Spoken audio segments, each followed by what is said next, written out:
Capítulo 2, versículo 1 al 6. Efesios 2, 1 al 6. Dice la palabra del Señor.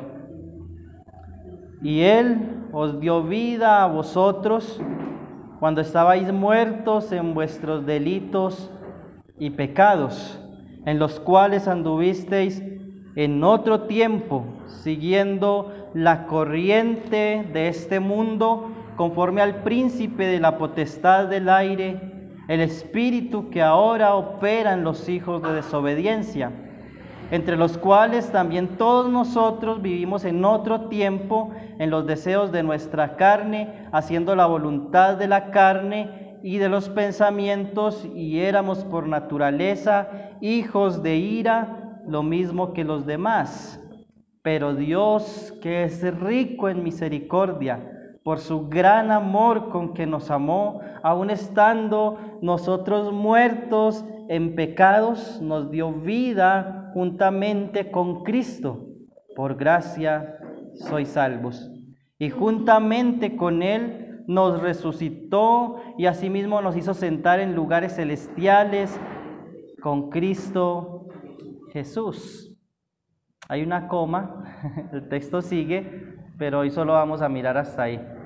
Con la ayuda del Señor, la próxima miraremos estos versículos hasta el 10, que nos hablan de la gracia del Señor.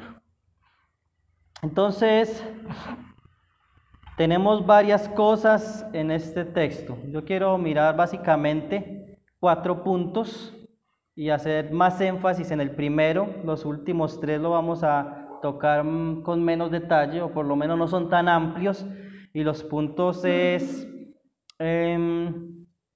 primero, que estábamos muertos. Segundo, que éramos hijos de ira, hijos de desobediencia. Vamos a mirar también que Él nos dio vida y cuál es nuestra condición actual, aunque eso lo hemos estado recalcando vez tras vez en estos estudios en Efesios. Es maravilloso ver que la palabra del Señor nos insiste y nos habla, y como diría el apóstol Pablo o el apóstol Pedro, para mí no es molesto repetir las mismas cosas, porque el Señor enfatiza, el mismo Espíritu Santo en su palabra nos enfatiza una y otra vez la grandeza del amor de Dios, de la gracia de Dios, de los atributos de Dios, la grandeza del Evangelio de nuestro Señor Jesucristo. Estábamos muertos, dice el versículo 1. Y Él os dio vida a vosotros cuando estabais muertos. Hermanos, estábamos muertos. La Biblia no nos enseña que nosotros simplemente estábamos en un gran problema, o que simplemente estábamos enfermos, aunque la Biblia usa la enfermedad como un símbolo, como un sinónimo del pecado. El mismo Señor Jesucristo dice: los sanos no tienen necesidad de médico, sino los enfermos. Aunque el Señor Jesucristo lo enseñó, el énfasis no está tanto en que si el pecado es o no una enfermedad, sino en la necesidad.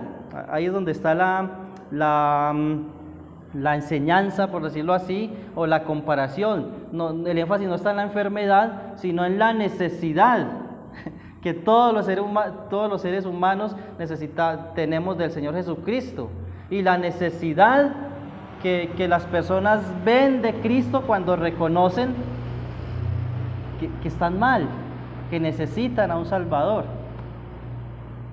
Y aquí en este pasaje nosotros podemos ver que el apóstol Pablo usa la palabra muertos. Y yo creo que esta palabra no necesita mucha explicación, todos sabemos que es un muerto. Yo creo que todos, o por lo menos la mayoría, no sé los más chiquitos, pero yo creo que todos hemos estado en un velorio o en un entierro. Y a la persona que están velando allí, ¿por qué está ahí en una caja? Porque está en un momento esperando que lo entierren. ¿Y por qué lo van a enterrar o lo van a quemar? Porque está muerto. está muerto. No se puede dejar porque ya está muerto. Todos sabemos que es un muerto. La palabra que Pablo usa aquí es la palabra necros, que se usa para hablar de muerte, de muerto, de muertos, o se usa también para hablar de un cadáver, sea de una persona o de un animal. Es el cuerpo ahí, pero sin vida. Hay ese famoso pasaje de Santiago, vamos a leerlo. Santiago 2:26, que dice: porque como el cuerpo sin espíritu está muerto, y así también la fe sin obras está muerta. Para Santiago enseñar que la fe sin obras no sirve para nada, él usa como ilustración un cuerpo sin espíritu. Como el cuerpo sin espíritu está ¿qué? Muerto. No sirve. Esa es la misma palabra que Pablo usa. Estábamos muertos. Él nos dio vida cuando estabais muertos en delitos y pecados. También en el versículo 5 del mismo Efesios capítulo 2, nosotros nos encontramos esa misma palabra. Dice 2:5, aún estando nosotros muertos en pecados. Aún estando nosotros muertos en pecados.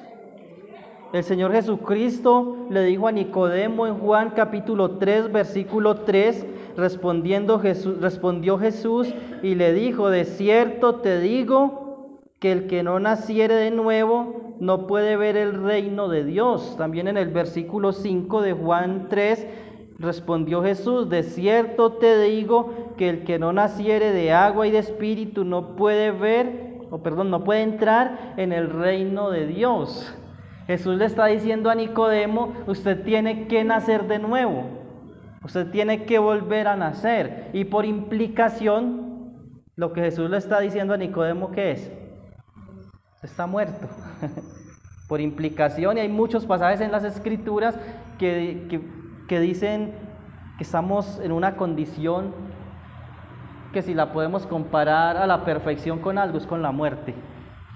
Esa es la naturaleza del ser humano sin Cristo. Desde Génesis capítulo 3, cuando el hombre cae en pecado, esa es la condición del ser humano. ¿Qué le dice el Señor a Adán? Si comen de ese fruto del cual tienen prohibido comer, de cierto moriréis. ¿Y qué dice el diablo? No moriréis. Por eso el mundo está lleno de personas aquí afuera, en nuestras familias, aún en algunos casos dentro de nuestras casas, de personas que están muertos, aunque parezcan que están vivos. Es una descripción terrible. Nosotros, no sé si todos han visto películas de muertos vivientes, de zombies. No las recomiendo, eso le daña la mente a los niños. Pero todos, tal vez en momentos donde nuestra espiritualidad no ha estado alta, digámoslo así, hemos visto esas películas, o tal vez en el pasado las vimos, más bien. Los zombies, los muertos vivientes, son personas que parecen que están vivos, pero están muertos. Por eso se llamaban antes muertos vivientes. Algo así es el ser humano sin Cristo. Algo así es todo ser humano que rechaza el Evangelio. Está muerto en sus delitos y pecados. Y tiene que volver a nacer. Solo hay una manera de que esa persona tenga vida. Y es en Cristo. Es por fe en el Evangelio de nuestro Salvador Jesucristo. Es la única manera. O si no, esas personas van a seguir ¿qué? Muertas. Van a seguir muertas en vida. Es necesario nacer de nuevo para morir una sola vez. porque si alguien no nace de nuevo, igualmente muere, pero morirá 2 veces, porque hay una muerte segunda. Hay una muerte segunda, y esa es terrible. Dice que nosotros seguíamos, y la descripción de esa muerte, estábamos muertos. La descripción de esa muerte nosotros la podemos ver en los versículos siguientes. ¿Cómo describe esa muerte espiritual del ser humano? Un subpunto. Dice que, versículo 2, en los cuales anduvisteis en otro tiempo, siguiendo la corriente de este mundo. Siguiendo la corriente de este mundo. La palabra mundo es la misma palabra, se me va en este momento, cosmos, que se usa para lo terrenal muchas veces, aunque depende del contexto, esta palabra tiene su significado. Pero aquí nos está diciendo que nosotros seguíamos la corriente del mundo, de este sistema. Porque es interesante que la palabra corriente es la palabra aion, que en otros lugares también se traduce como mundo. Pero que según el contexto también se traduce de diferentes maneras. Por ejemplo, aquí Pablo la traduce como corriente. Perdón, en nuestra versión en español se traduce como corriente, pero en el original es aion, que está hablando del mundo, pero en el sentido de este sistema, de esta era. Este siglo, en este siglo hay un sistema, y es como el mundo nos trata de alejar de Dios. Entonces está diciendo Pablo que nosotros seguíamos el sistema de este mundo, el sistema de este mundo, lo terrenal. ¿Qué buscábamos nosotros cuando estábamos sin Cristo? Poder, fama, reconocimiento. Dice la palabra del Señor en 1 Juan 2, 15 y 16, no améis el mundo ni las cosas que están en el mundo. Vamos a leerlo textualmente. Si alguno ama el mundo, el amor del Padre no está en él, porque todo lo que hay en el mundo, los deseos de la carne, los deseos de los ojos, la vanagloria de la vida, no proviene del Padre, sino del mundo. Y el mundo pasa y sus deseos, pero el que hace la voluntad de Dios permanece para siempre. 3 cosas nos muestra este pasaje que atraen al ser humano, que aún atraen nuestras pasiones, los deseos de los ojos, lo que vemos. Las cosas entran por los ojos. Y aquí está hablando de esos ojos de lujuria, pero también está hablando de todo lo que causa lo que nosotros vemos, la envidia, la codicia. Cuando una mujer ve un vestido bonito, lo ve con los ojos y lo quiere para ella, ¿eso es qué? Codicia. Cuando alguien tiene una moto y ve una más bonita y quiere esa moto para él, eso es codicia. Los deseos de la carne, lo que siente esta carne. Aún cosas legítimas como la comida se puede convertir en un pecado. Recuerdo una vez que le escuché a un hermano decir algo que me hizo reaccionar. Si me ven gordito es por constitución, pero antes era por glotonería. Estoy hablando de años atrás.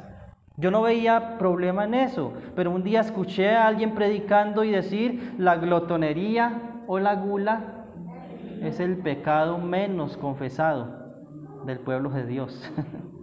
No lo vemos grave, pero hace parte de esos deseos de la carne y esa vanagloria de la vida.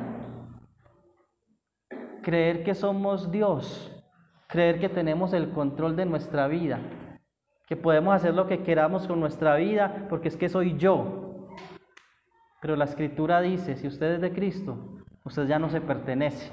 No sois vuestros, no sois vuestros. Así que este pasaje nos está hablando del mundo, el sistema, lo que este mundo vende, la televisión, las telenovelas, ¿qué están vendiendo? No sé si ustedes ven televisión o por lo menos están al tanto de las producciones que se están dando en este momento. Hay una producción muy famosa en este momento de una mujer de 50 años que se divorció del esposo por malo y que sale con un muchacho como de 25 años y que es una víctima y que es lo más normal del mundo y que puede tener amantes. Unas cosas terribles y lo muestran. No sé si en las noticias han visto cómo promocionan esta producción. Los hogares de nuestro país. Lo que sufren todas las mujeres en nuestro país. Es lo que quieren vender. Que la fornicación, que el adulterio es algo normal. En este mundo, eso nos lo venden como si fuera algo normal. Que un hombre, el novio es otro hombre, o que una mujer vive en una casa con una mujer y pueden adoptar un bebé, eso nos lo hacen ver como algo normal. En este mundo, en este sistema, nos lo venden como algo normal. Y es triste ver muchos cristianos viviendo esto como normal, aplaudiendo esto como algo normal, o algunos pastores,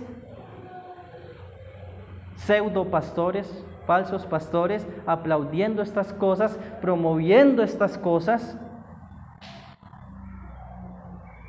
Hermanos, muchos hermanos en nuestras asambleas siguen a estos pastores. Andy Stanley, el hijo de Charles Stanley, es alguien que promueve estas cosas y hace que los creyentes vean estas cosas normales. El que tiene dinero, que el que tiene posesiones es el que vale, el que cuenta, el que es importante en este mundo. Y podríamos mencionar muchas cosas más. Lo triste, hermanos, es cuando vemos cristianos por la misma vía, que supuestamente han nacido de nuevo, que supuestamente el Señor les dio vida, como dice el pasaje, pero todavía siguen la corriente de este mundo. Y hay varias probabilidades aquí. Una es que sea un creyente que está en pecado y que necesita arrepentirse de esas cosas, aunque para el mundo sean normales, aunque para muchos que dicen ser creyentes sean normales, deben arrepentirse de estas cosas. Otra opción es que es una persona, es un simpatizante que va a la iglesia, pero que no es creyente. Esa es otra probabilidad. Pero el pasaje nos dice, y ahorita vamos a ver el énfasis que hace en que nosotros anduvisteis, dice el pasaje. La Reina Valera dice, anduvisteis en otro tiempo.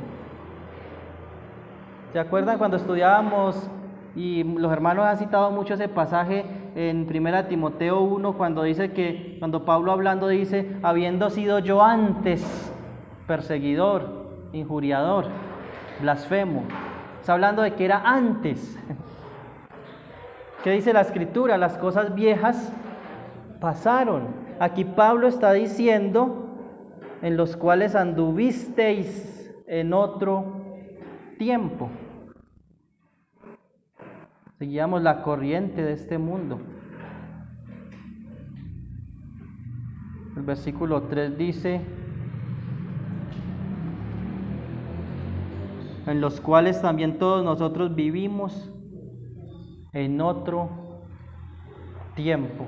Hermanos, es claro que Pablo se está refiriendo a otro tiempo. ¿Cuál es ese otro tiempo? Cuando estábamos muertos, cuando estábamos sin Cristo, y usando lo que va a decir más adelante, cuando vivíamos en este mundo sin esperanza y sin Dios, en otro tiempo. Entonces, primero está hablando de que nosotros seguíamos el sistema de este mundo.